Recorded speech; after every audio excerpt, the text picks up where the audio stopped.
Today's Toy Spot, we are having a look at the Mattel DC Comics Multiverse Suicide Squad Batman. You guys have requested the spot. Finally got around to reviewing the Suicide Squad figures. Couldn't find them locally, so I picked them up from the folks over at Entertainment Earth. If you guys are interested in getting these for yourself, maybe you didn't get a chance to get these initially when they hit their original retail run, click the link down below and you can get them directly from Entertainment Earth. This appears to be the same Batman as we've gotten with the original Batman v Superman Batman, except for the fact that they've also included Batman with an alternate head. Comes with a pair of, and by pair I mean three, Batarangs. Comes with his grapple blaster. It comes with some other device down below. I'm not quite sure what that is package-wise until we get this opened up. And of course, we get the torso of Killer Croc. Spin around the back of the package. That's what Killer Croc's going to look like when he's fully assembled. Feels like, I don't know, I feel like he could use his jacket or his little zipper hoodie. But the figures in this set consist of the Joker, Harley Quinn, Deadshot, Boomerang, Katana, and Batman. And then there was also an alternate version of Joker, an alternate version of Harley Quinn as well. Spot's going to take a break and get this opened up, but when we come back, we're getting a better look at the Suicide Squad Batman. There's more heading your way, guys. Don't go anywhere. Stay tuned.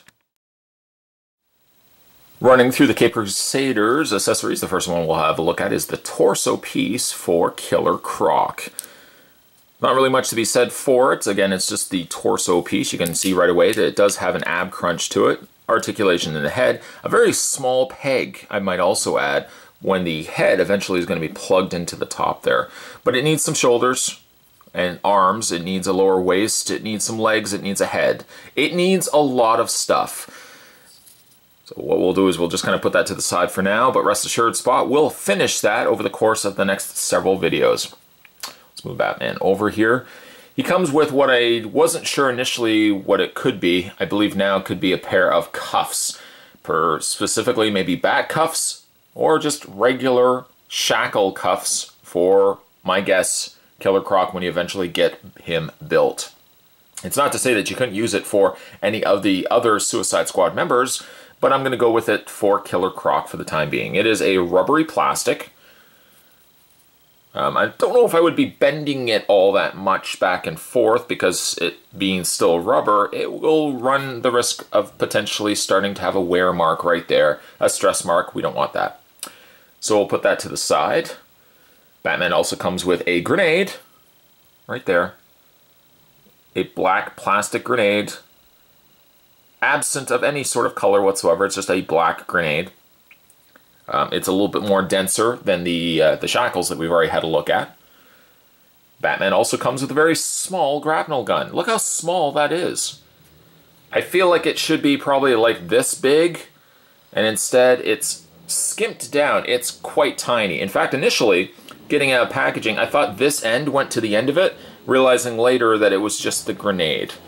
So yeah, it doesn't, you know, it's just a very, very small grapnel gun. Almost disappointing by its size.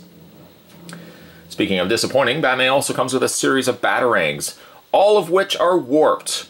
Warped considerably. This one has seen better days. This one's seen, well, better days than this one here. And then we've got this one right here as well. I mean, I'm going to have to take, you know, heat them up. I mean, that gives you an idea of, what it could look like once I warm it up and just kind of flatten it out a bit. Comes with 3 of those. And he also comes with something new to this edition of Batman. He comes with Batman with a breathing apparatus.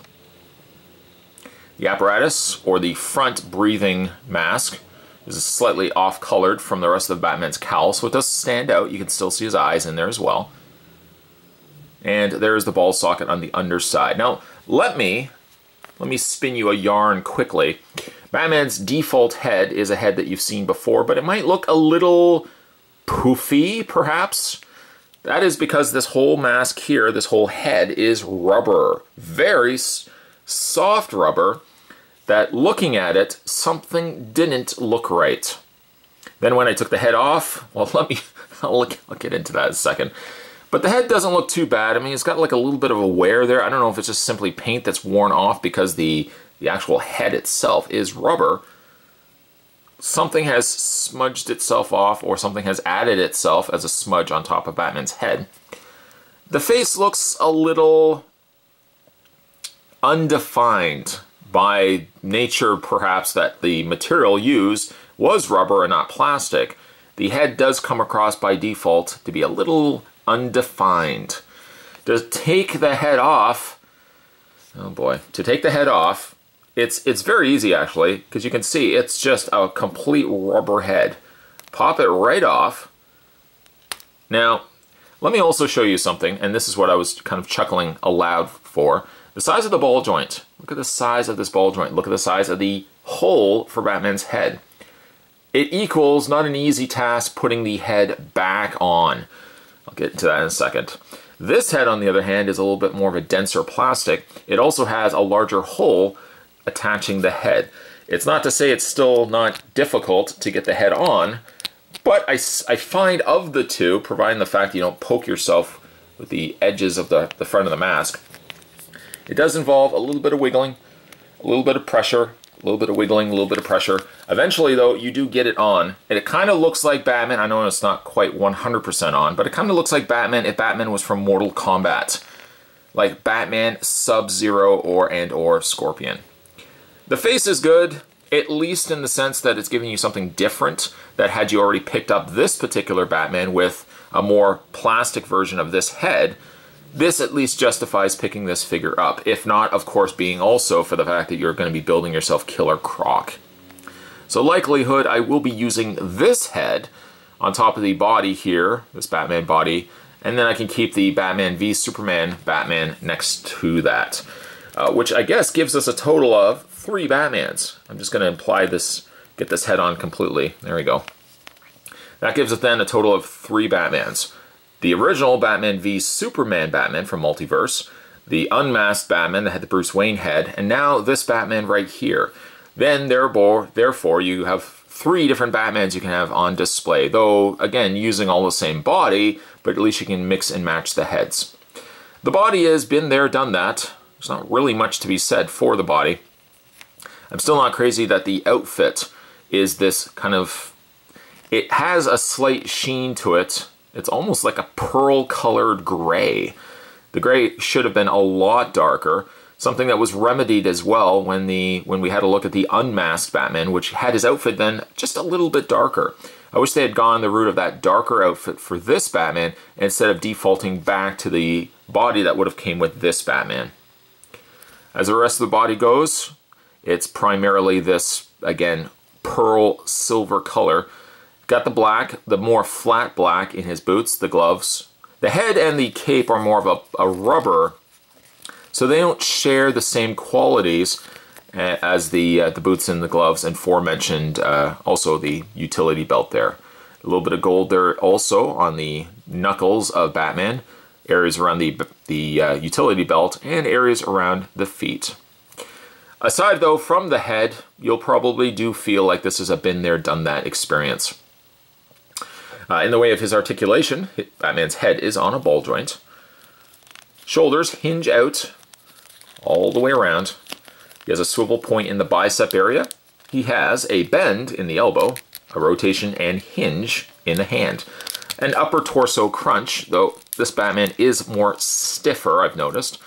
Has a swivel in the waist, a forward and back motion on the legs, a split on the thigh, a swivel cut on the lower area of the thigh, bend at the knee, and finally a hinge in the foot. By the way, also, let's not overlook the fact that Batman has treads sculpted on the undersides of his boots. A nice touch. Ultimately, I wasn't overly impressed with this Batman, truth be told, the initial run of him. Including the additional breathing mask, I think is a nice touch, that if you were to give us another Batman, it wasn't simply just a re-release of this guy right here. As a side note, though, I don't know why they made the peg so large. Could have reduced the size of the peg, could have made it a lot easier for head swapping in and out. That is the first figure, the very first figure that we're going to be having a look at as we build Killer Croc here. Again, if you guys were unable to pick these up in retail stores like myself, you can click the link down below and head over to Entertainment Earth and pick up the entire wave today. As for this spot, this one that happened just now, we're having a look at the first figure from the DC Multiverse Suicide Squad line. And this was entitled Suicide Squad Batman. They could have also called him Breathing Mask Batman. Or Scorpion Batman. Get over here! Stay tuned, guys. Spot's going to have more toy spots heading your way. Of course, we're going to still finish Killer Croc. Promsies, that is going to happen. As always, thanks for watching. I'll see you next time.